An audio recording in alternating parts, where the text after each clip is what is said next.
Good morning, everyone, and welcome to the Senate Standing Committee on Education. This is our first meeting for the 2022 legislative session, so I do call this meeting to order. Mariah, if you would, please call the roll. Senator Carroll. Here. Senator Givens. Senator Harper Angel. Senator Higdon. Senator Wilson. Senator West. Here. Chair Wise. Present. And also including the business community. Business partnerships are extremely important. And as Senator Shekel pointed out, they are represented when they elect our school board member, or the authority, whatever word you want to use, with councils, with principals, with superintendents, and then with school boards. In my experience, with working, again, with low-performing schools, when it's a fight between who is responsible for what, school board set as their goals. So that disjointedness is one of the things that I have encountered over that number of years serving in school leadership. To ask a question, they told me that the decision was made and there was nothing that could be said or done. I'm thinking that parents or the community in general had a right to ask a question to a peer, because I found over on the board that, and they chose that person. But in the end, if that person didn't work out, if the school wasn't successful, if the students weren't achieving, then it was left up to the superintendent to go through the procedure to replace that person as the principal. And I didn't think that it was fair to the superintendent to have to come in and try to clear up a mistake that had been made earlier. And so that was one of the things, and I look at this, that with collaboration and with working with the council, that it would be good to have your superintendent, because they're familiar with the whole system and not just that school, to be able to work toward selecting the principal. The other thing was curriculum. Shelby County is really a mobile county. We've got a lot of students that go from school to school, and some of them are losing ground when they change schools because we don't have consistency in that curriculum.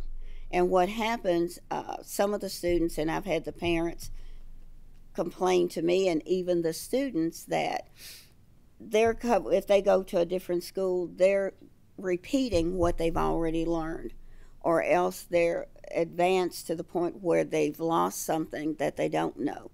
So I think that we really do need some consistency between the schools with what the curriculum is, and I do think that it's important for, as the superintendent said, collaboration between the superintendent, the principal, the board members, and all of us to have say in what the curriculum is going to be, not just to say what they're going to do, but to look at the fact that if our students are going to be mobile, then if we're going from one school to the next, they need to be able to keep on track and to be able to succeed and advance, and not to go back or just be at a standstill.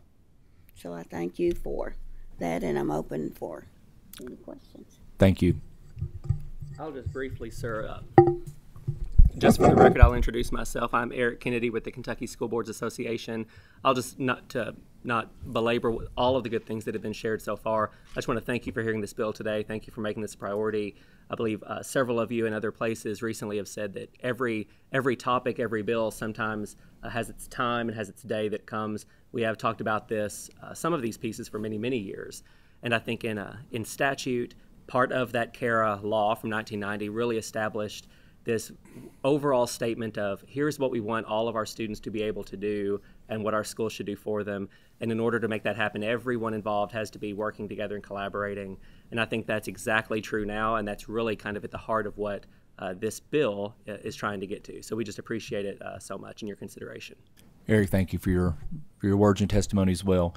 Senator Chickle, I do have some groups and individuals who have signed up in opposition. Before I do take questions from committee members to you, I would like to allow them to be able to voice. Now, my committee, in terms of being the chairman, what I've always had as my policy of those that have signed up to be guests are allowed to testify in opposition. And so I have Liz Irwin from the Kentucky Association of School Councils.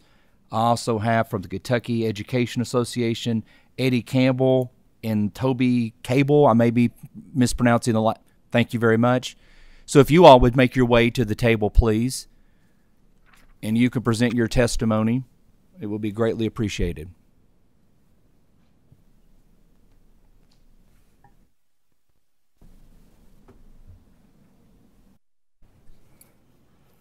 Good morning, Liz. Good morning. Please proceed. Thank you. I'm with the Kentucky Association of School Councils, and we are in opposition to this bill. Thank you for allowing me the opportunity to speak to you today. I'd like to offer you a few thoughts about Senate Bill 1 from my perspective as an educator for over 20 years, most recently as a school-level administrator for 8 years at 2 different high-performing elementary schools, most recently as a principal of Paint Lake Elementary in Gary County, and then prior to that I was at Woodlawn Elementary in Boyle County. I'd also like to share a couple of examples where Senate Bill 1 would result in terrible outcomes for our students. High-performing schools and districts like the ones that I have worked in use data and evidence-based strategies to increase student achievement and close gaps. There is no data that supports the dismantling of SBDM leadership as Senate Bill 1 will do. Councils are perfect examples of true local decision-making in a place where it is most needed, in our schools. In a time when we are placing a high value on local decision-making and are opposing the practice of mandates being pushed on us from above, I'm not sure why we would want to dismantle the most local of governance, our school councils. The voices from those closest to our students should be those that we value the most. Here's an example of how the bill would harm our schools. Regarding the changes proposed in the selection of curriculum, it would have really hurt my school if the power to choose our curriculum was given solely to one person at the top of our district. For the curriculum to be implemented well, teachers need to have a true voice in deciding it. It is already common practice for schools in the same district to collaborate and adopt the same curriculum, led by district administrators, and in many cases, the instructional materials as well. These processes are outlined in a council's policies. This collaboration creates the buy-in necessary for teachers to implement the curriculum with fidelity. Instead of facilitating this process, this law would force a one-size-fits-all approach and eliminate the teacher voice and the collaboration. If our new math curriculum we developed together in my district this year had been simply chosen for the teachers without their direct involvement in shaping it, the initiatives would have failed. Also, for successful implementation of curriculum, teachers need to be involved in its development. That's how teachers learn how to translate those state standards into instruction. When teachers and school leaders are involved in curriculum work, they internalize the standards and content. Successful implementation is dependent upon direct involvement. If the changes proposed in Senate Bill 1 were to pass, we would also lose the effective collaboration process of principal selection. When you enter a school as a new principal, as I did just a few years ago, one of your first priorities is to build relationships with your school community. As I sat in what became my school's library, getting interviewed by a retired teacher, members of the council, including a parent who spoke limited English, and the superintendent, I went into a new position with a foundation of success already laid out because I had the support of the Distinguished Committee to vote no on this bill. I would like to now turn it over to Ms. Cabell for a few comments. I'm going to be really short because my husband's from Eastern Kentucky, and he says if I don't get to the Kroger really quick, they're going to run out of milk and bread. So I'm going to be real quick. But thank you for hearing from me. I think it's important. I'm a government teacher, so being able to have a voice has been great. I've been here before. We've done this before, and I will tell you this. I live in a district that has over 70 schools and programs. In my 22 years in Fayette County, I've had, if you count the interim superintendent, I've had 11 superintendents. And I do not believe that they are in a better position to know exactly what each one of those local community schools need. Every school is its own community. And I think that that is what Kara was trying to do, and that nobody is more invested, intentionally invested in a school being successful than the students and the teachers and the parents who work and go to school there. All of you can point to a teacher who has made a change in your life in some way, I bet. And all of you have thanked teachers in May, that first week of May, Teacher Appreciation Week, and you have said, we are important, we do the most important job, we teach the future. And in a committee where lots of people have supported bills that believe in individual freedom, like masking and vaccinations and where you carry your gun, the fact that you don't trust teachers and parents to pick their principals in consultation with the superintendent is a little bit offensive. Shame on some of you, really. The irony of where I sit isn't lost on this government teacher. We are in the seat of the capital of the Commonwealth. This is where representative government is supposed to be supported. And there should be more seats being added to the table. And I feel like this bill takes seats away. Collaboration. Dr. Suggs, who I have to say this, said that she never had a meeting where lots of parents came. She obviously never tried to eliminate a band program. And, but she talked about this idea of collaboration.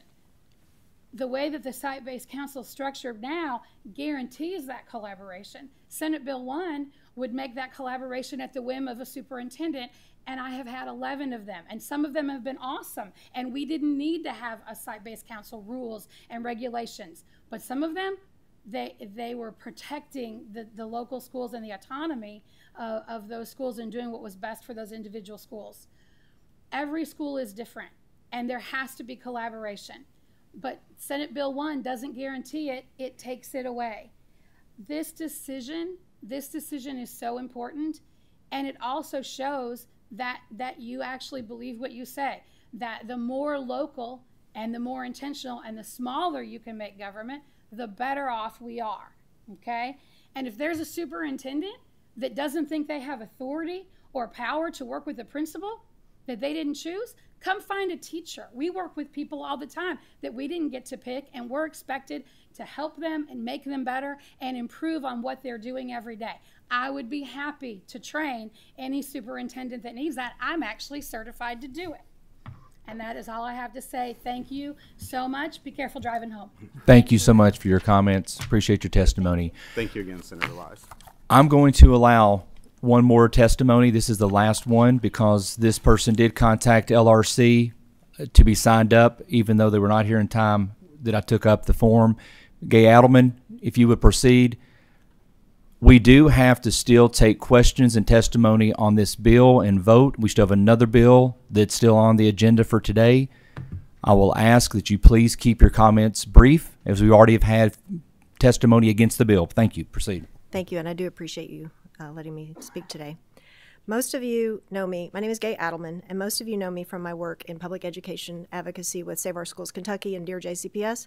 But you may not know, I've been an involved and engaged parent long before moving to Kentucky. My boys are now 24 and 26. I've been a booster mom, a PTA president, chairperson of councils and fundraising committees, and a district-wide PTA officer in 8 different school districts in 4 different states. I also taught K-8 computer classes for 2 years in a private school in Lilly, Kentucky. So I've seen it all, private, public. I've also been made aware because of my experiences that Kentucky is a leader, and we've been very fortunate to have been a leader in education reform. And site-based decision-making councils may not be perfect, but please don't throw our babies out with the bathwater. I'm here today as chair of the Coalition for the People's Agenda Education Committee. Our All History Matters When Black History Matters campaign is primarily focused on stopping House Bill 14 and House Bill 18. I understand that's not what we're here to talk about today, but this bill is intended to weaken site-based decision-making councils, which is the argument that many of those who are in favor of the bill to ban the teaching of accurate history in our schools needs to know that there's a process that they can participate in. And so by taking away, weakening site-based decision-making councils, you're strengthening your House Bill 14 and 18, and this truly feels like a ploy to undermine our efforts. Last time you heard from changes to site-based decision-making councils a couple of years ago, we had a sick out in Jefferson County, and thousands of us descended upon this Capitol to slow the movement of that bill. There was testimony and bipartisan support for adding a parent to the site-based decision-making councils as a solution to one of the problems that we faced in our schools and in our districts. The problems that have been identified by those in favor of the bill are real, but that doesn't mean that the solutions that have been proposed are the solutions. And you haven't heard from the parents and the community members and the taxpayers who actually will be impacted by these changes. And even JCPS has not notified their current site-based decision-making council members that there will be changes. So I ask you, I implore you to please slow this bill down and make sure that you've heard from both sides what those possible challenges to this bill would be, as well as possible solutions, because there is no data to show that this bill is the solution to the problems that we've been raising for over a decade in our district. Site-based decision-making councils could be impacted by a more equitable student assignment plan, for example. I sat here 2 years ago and showed Ms. you a Adelman, map. I ask that you please come to a close 10 seconds. ending. Thank you so much. I Thank sat you. here that day and showed you a map that showed you that our student assignment plan has inequitably impacted our schools in our west part of our community. And if taking away the decision-making power is the solution, why hasn't it helped our West Louisville schools? Because that's been done for over a decade. Thank you very much. Thank you for your testimony. Questions from committee members? Senator Givens. Senator Schickel, if you may want to make your way back to the table.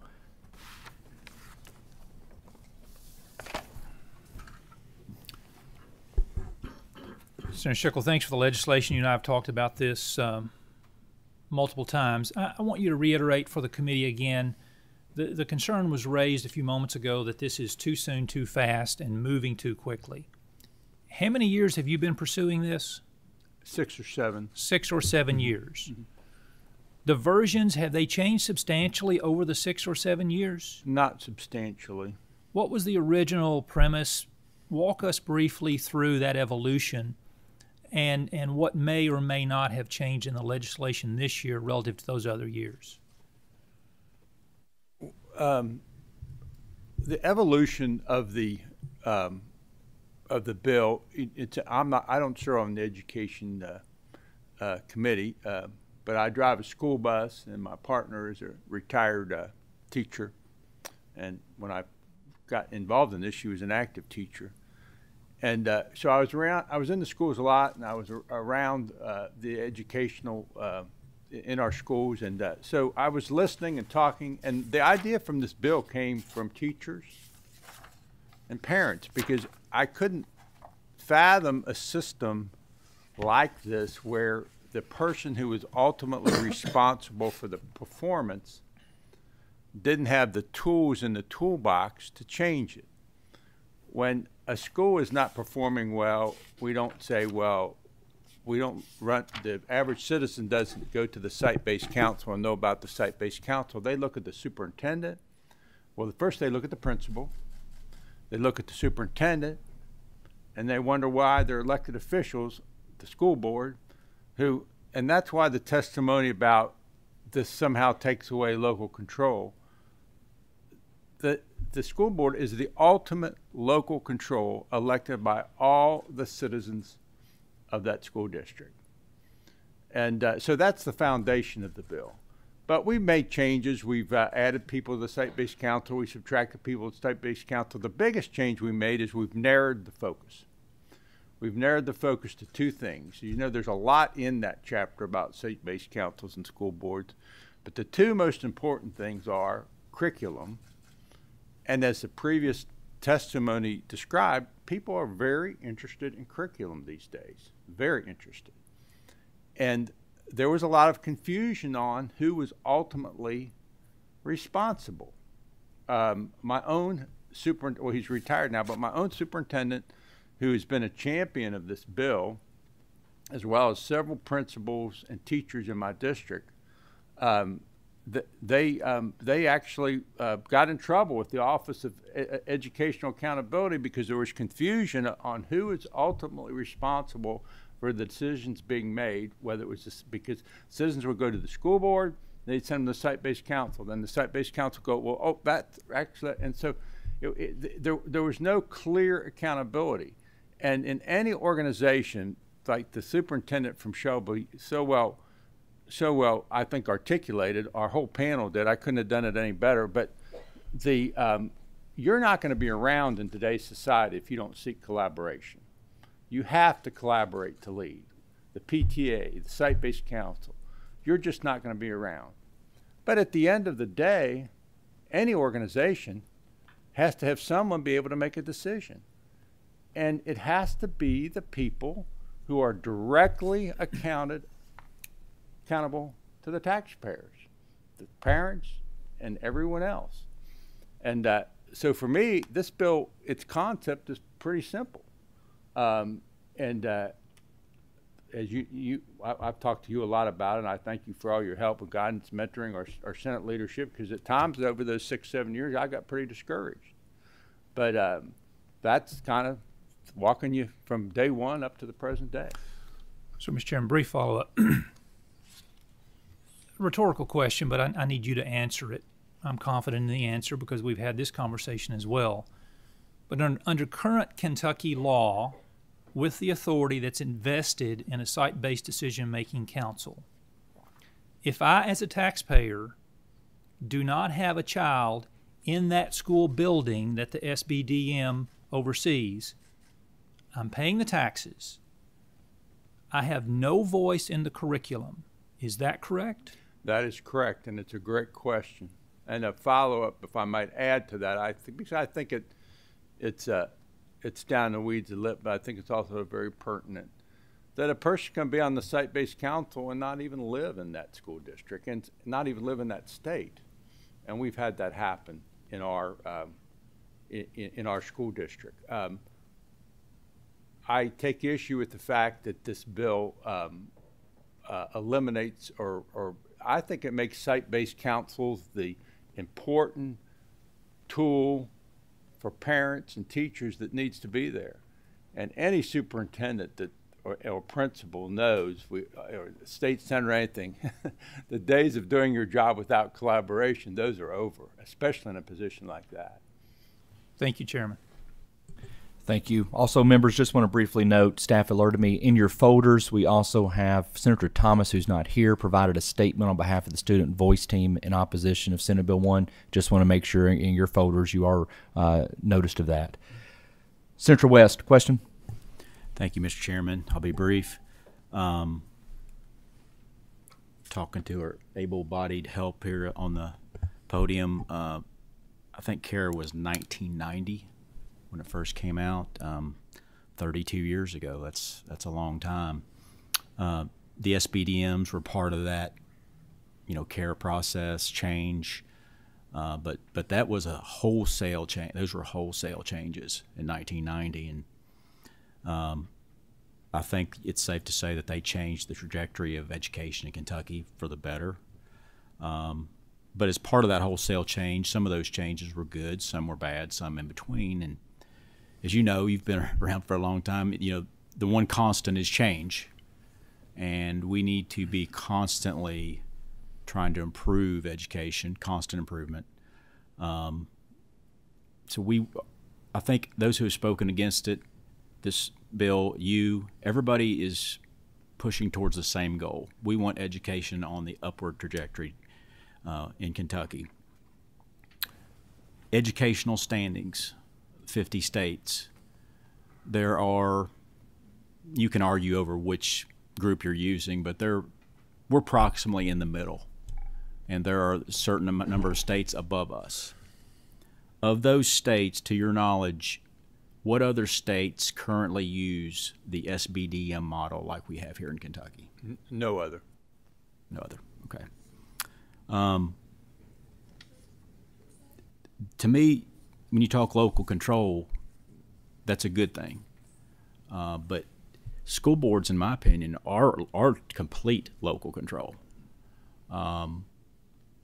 It's one thing to have a say, but it's another thing to be able to vote on who's on the school board. And I disagree totally that parents don't have a say. Parents can run for school board. Parents can vote for school board.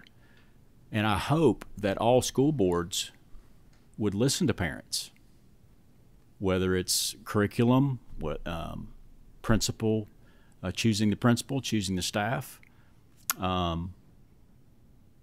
Hopefully, all school boards will continue to listen to parents' voices when these important issues come forward. And I think this bill eliminates a lot of confusion in the chain of command.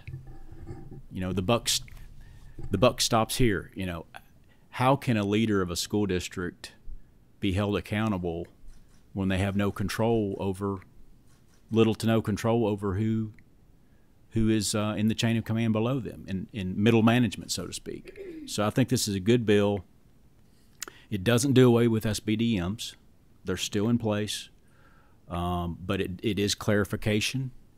I think parents still have a say, and a tremendous say in schools, maybe even more so. So thank you for the bill. Senator Meredith. Thank you, Mr. Chair. And actually, I have a question for Mr. Campbell, if he could return. Thanks, sir. Appreciate your testimony about KEA's position on this, but you made the statement that KEA supports direct parent involvement. This is my sixth session, and Senator Schickel, the sixth time I've heard this bill.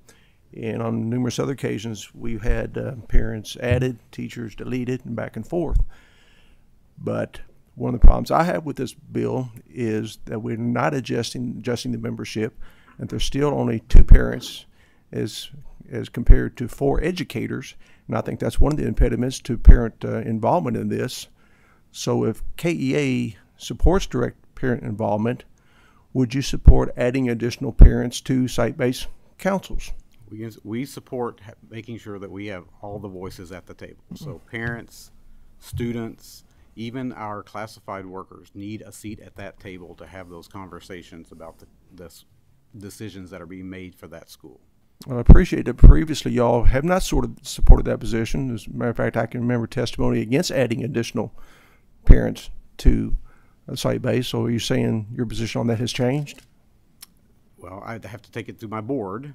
We don't have time to take it to the board. We're going to move on this thing, and I'm considering an amendment to the bill. As presented today doesn't do that. Thank you, Mr. Chair. Thank you. Senator Neal.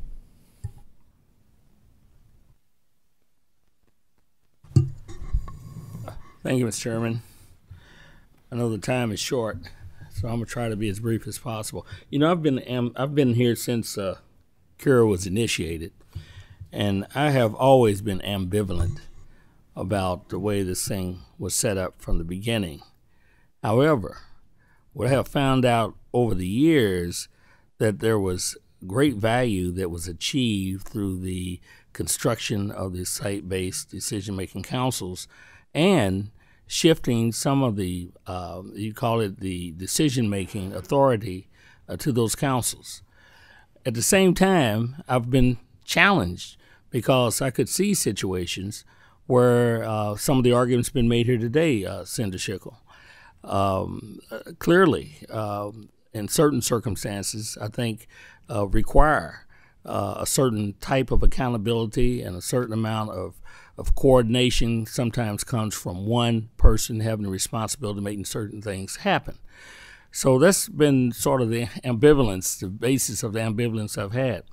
My problem, and understand this is not new. This thing has been raging since the very beginning. This is not a new question. It's not a new issue. That question of what's the correct balance in this piece, has been toyed with, has been worked with, and so forth. And I'm not sure we found the right balance, and I don't think there is any perfection in whatever system's put in place. But I'm not sure that, and this is with all due respect for you, you're very thoughtful, and I know you've been very tenacious about this, and there's a lot of substance in the arguments that have led you here, and I appreciate and respect that. But I'm not sure we have not, almost ironically, have taken away the parental involvement more so in this situation because we centralize authority without exception in one individual. That gives me some concern when I think about where we came from. So here's where I am. I'm wondering if there is the possibility of, again, revisiting this with all the individuals that have the arguments and see if we can come to a solution without throwing that piece out, because I think it's a valuable thing to have that input, on that level. And of course, I think it's a valuable thing, particularly when it gets to the appointment of principals. It gets into an issue from times, because it can't get political on some of these councils. They're not perfect, but some of them do very well. So I'm wondering if there's a middle ground somewhere, if you've considered that middle ground, and whether or not there's still an opportunity for middle ground. Well, I always enjoy your questions, and I was just thinking we had an interim hearing and a session hearing because the Senate's passed this legislation numerous times. So we've had an interim hearing probably 8-10 times. I can't think of an issue where we've had more hearings and more discussion. I think there's some honest disagreement, and I respect both sides, and I agree with you. There probably is no perfect governance model, but I feel confident that what is working. I think Senator West said it best. Something as critical as this, you can't have confusion. And right now we have confusion, and and we all know that sometimes people purposely create confusion, and that's unfortunate. But that's why so often you have to have a clear cut, a simple process that's forthright. So I just think we have some honest disagreement. I think we've come to a pretty good bill. We've made a lot of compromise. The original bill didn't had a lot of other things that site-based councils do, such as facility management, which they're still doing. I was amazed, and if you read the statute, there's lots of things site-based councils do by statute that they're still going to be continue on doing. So to me, this is a compromise, and I think it's a good bill, and I'd like to move forward with it after 7 years. If I may briefly. Please proceed. So would you concede then that there are successful site-based models that exist now that produce the desired results of what we've intended them to do? Are there any? Well, I guess I would answer that no, because I think we have a lot of successful schools with site-based councils, but I don't think the reason for their success is the current legal makeup of the site-based council. I think the reason for their success is what the superintendent said, is good collaboration between the superintendent, which this bill still encourages completely, and doesn't encourage, requires. But at the end of the day, just like you said, or maybe it was someone else, someone has to make a decision. Brief comment. I think your no is a yes if you really examine what you just said. What you're really saying here is that you have models here that have created schools that are produced and achieved, and yet you had site-based councils that were obviously intimately involved in the decision-making that produced this piece and then discounted them. I think your answer ultimately is that there's no room for further review with respect to this bill. But I do appreciate you, and I appreciate your sincerity with respect to it. Thank you. Thank you, Mr. Chairman. Thank you, Senator. Seeing no further questions, but also being the chairman, I will hold my questions and comments for now. And this may be directed towards Ms. Irwin or also Mr. Kennedy. But over the last, especially 2 years, if we think about all of the major decisions we've had to make surrounding schools, starting, stopping, masking, not, hold back, do over, all the things that we have passed and have made decisions on, have those decisions been made locally at the school board level or with the site-based or school-based decision-making level? And I know that's just, it's a comment that leads into a question, but if we've seen as much policy that we've had come out of Frankfort that have gone back to school districts, where's the governance and where's the decision-making been on just those type of issues? I think generally, most of the topics that you just mentioned kind of generally over the last couple of years have been decided at the school board level. I think in most cases that was because they were issues that involved the entire school district and not just any one school, which has always been roughly where the split of the lines of authority have been. Things that were school specific were the council, or things that might impact the entire district or liability at the district level were with the school board. And Ms. Irwin, if you can say, in terms of some of those decisions I just mentioned, has the site-based decision-making councils been in collaboration with school boards on their opinions about those policies and those procedures? In my experience, please. I apologize. It's okay. In my experience, in my limited, district, no, it's been the superintendent, and it, I've heard a lot about collaboration today, and a lot, collaboration is very, very important. But if it's just one person, like the superintendent, it really depends on that person's willingness to collaborate. But we're not saying that there's not been collaboration in terms of school boards listening to site-based members, correct, on issues such as this? I think there's been a historic and good level, but a historic high level of constituent engagement and collaboration with school boards over all of these things for the past couple of years. We've seen in a lot of meetings, and I can just tell you emails and texts and phone calls, school board members trying to shop at Kroger and trying to go to church and hearing all about it. So I think there's been a lot of that community-wide outreach and discussion in general. Good. Perfect. Thank you both for your comments. Seeing no further questions, we have a motion on Senate Bill 1 as amended by the sub. We have a motion by Senator Givens. Do we have a second? We have a second from Senator West. Mariah, if you would, please call the roll. Senator Carroll. I'd like to vote aye and explain my vote. Please proceed.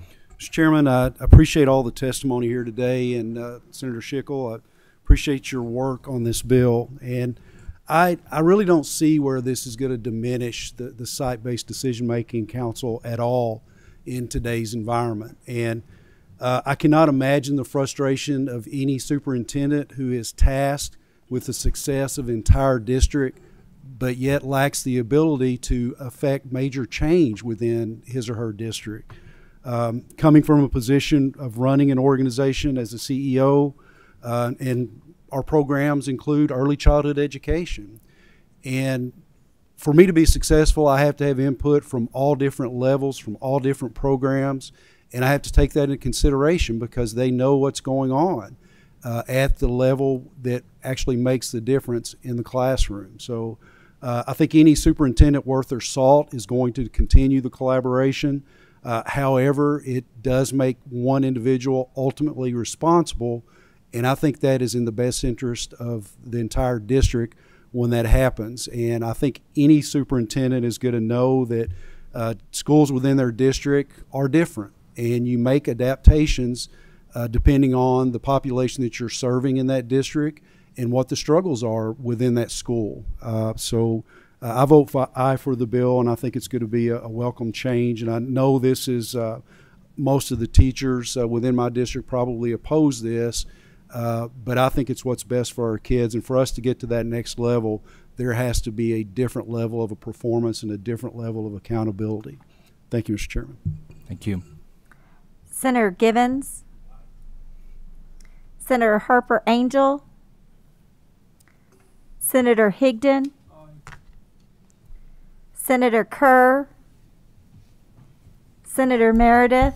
I'll explain my vote, please. Please proceed. I vote aye, and for a lot of different reasons, but one of the driving ones today is the testimony of Ms. Brenda Jackson, 33 years in her position, and you are an epitome of public service, and I appreciate you being here and the commitment that you made to this. You know, you're there for no reason other than you want to see the betterment for education. I appreciate your testimony today, and thank you for your service. Thank you. Senator Neal. I'd like to explain my no vote. Please proceed. You know, I don't think there's a perfection that we can find here. I don't want to, and I feel uncomfortable with the edge of denigration in terms of comments made. I think everybody in the system, whether they're teachers, whether they're superintendents, whether they're custodians, are well-intended. I take that as a given, that they're trying to do things for the welfare of our children. And I think there's no panacea. And I think there's no fixed or generalized approach to it that's going to solve every problem. But I do think, and I think even what's being offered here will work in many situations. I hope it does not become a negative in other situations.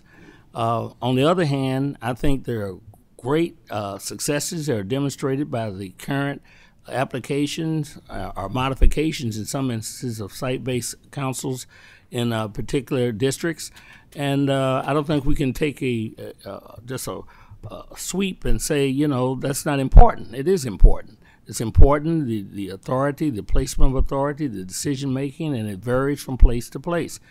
To think that one person is well intended to get it done, I agree with that, but it doesn't always work out that way. So I think there's middle ground. I think more discussion's needed.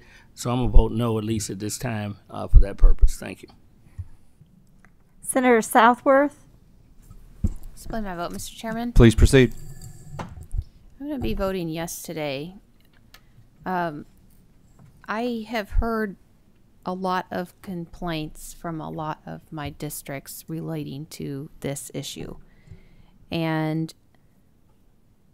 as was already mentioned, I don't want to reiterate everything that's already been said, but the org chart of an organization is to me of utmost importance, because every time I've ever had a bad experience, it's always, in an organization, it's always a function of chain of command issues. Nobody knows who's responsible. Nobody knows who they can go to when they have an issue. And nobody knows how to solve a problem. And therefore, problems just languish and never get solved. And I see that our education system is replete with problems that everybody wants to solve, but nobody can figure out how to do that. Now, that said, I don't know that we're getting there with this bill. I think there's a lot of things we could be doing. Certainly, they're not all in this bill. But the one thing that I find interesting is that we have these boards who, they're volunteers, they're elected officials, they come in once a month for policy, and they have their executive director, if you will, the superintendent, who's supposed to be doing all of the day-to-day stuff. And I think that's a compelling argument, because how do we get all of these volunteer boards? I've worked in volunteer boards long enough to know it's hard to get all this together. So I'm going to vote yes today, but I'm hoping that we can move this forward just enough to get a little bit more discussion and bring people to the table to say, we've got to redo this site-based council. We need more parents on this council. I'm voting for that easily. Somebody bring that bill. I'm voting for it. And it needs to be in this bill, really. So let's get that moving to make a really good change. That's why I'm voting yes. Thank you. Senator Stivers. Senator Thomas. Senator West. Aye. Senator Wilson. Chair Wise. Vote aye.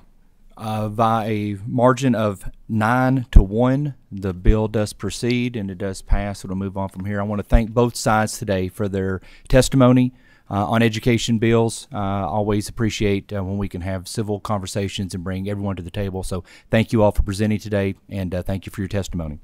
The next item on our agenda today is Senate Bill 25. Senate Bill 25 is, I am the primary sponsor of that. I'm just going to stay in this chair to present the bill to make it easier given our time frame that we're under. Senate Bill 25, the purpose of the bill is to prioritize in-person learning by extending the 2021 special session to the Senate Bill 1 components that have expired through December 31st. It was given to us from the special session that we had that dealt with COVID-19. I do have a committee sub that is on the bill, and if I would like a motion on the sub. Motion made by Senator West, and there's a second by Senator Meredith, and what you have presented in front of you is the committee sub. And basically, the committee sub just allows the provisions within the bill that they shall be retroactive to June 1st of 2022. since we were already past that date and the school year started. But this is one of those issues that we said during the special session we would have to revisit and we would have to come back because we need to provide flexibility to school districts. We are right now under a winter situation, but we also have COVID-19 with the variant that's out there, with flu. We have a whole nother situations that are evolving. So basically what this bill does, there's a whole lot of things that already will remain into effect without having to re-up some of the legislation that is before you. But the main provisions in this is for COVID-19 absences, and I repeat, this for COVID-19 absences, that remote instruction may be temporarily provided to a particular school, grade, classroom, or group for no more than 10 days per school. Now, that is not for the entire district. I want to make sure everyone is aware for that. This is more of a, we called it in the special session a surgical strike. That is the same type of wording that we're using today. But also this bill will allow for districts to hire those retirees from KTRS for either part or full-time certified or classified positions, and who have completed a minimum required break in their employment of only 1 month. Now, there is actuarial analysis that is provided for here, and I know that Senator Higdon is always one, when we talk about pensions, we talk about retired teachers, there is no impact whatsoever of what is in this bill. I do want to emphasize that. Bo Barnes has given his approval. There's a letter in your packet there, so there's no impact whatsoever. And also, this extends the hiring threshold from 1% to 10% of staff. I know that has also been of a major concern for school districts and superintendents and others, and I see the head shaking in the audience of Superintendent Dr. Suggs, who testified earlier, that this would help then establish filling staff vacancies that may be needed during this time as we're evolving with COVID-19 as well. I first need, Senator Wilson, I appreciate my good friend Josh Collins that said I do need a voice vote on adopting the sub. So with that, before we take a motion on the bill, do we have a voice vote of adopting the sub? Any of those opposed? Motion carries. We have a motion from Senator Wilson on Senate Bill 25. Is there any questions before we ask for a second? Do we have a second on the, Senator Neal, I'm sorry. I noticed in the bill you have 10 days on there. Has any consideration been given to expanding that to a larger number, like 20 or 25, given the difference in the districts and the...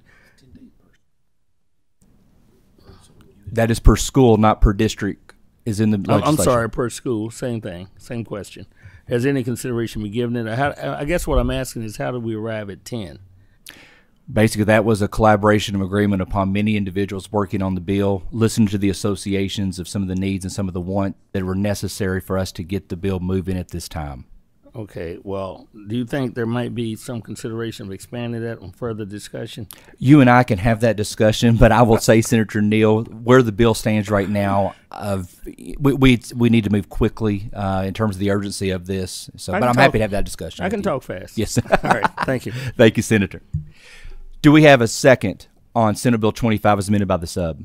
Second by Senator Carroll. Mariah, if you would, please call the roll. Senator Carroll. Aye. Senator Givens. Aye. Senator Harper Angel.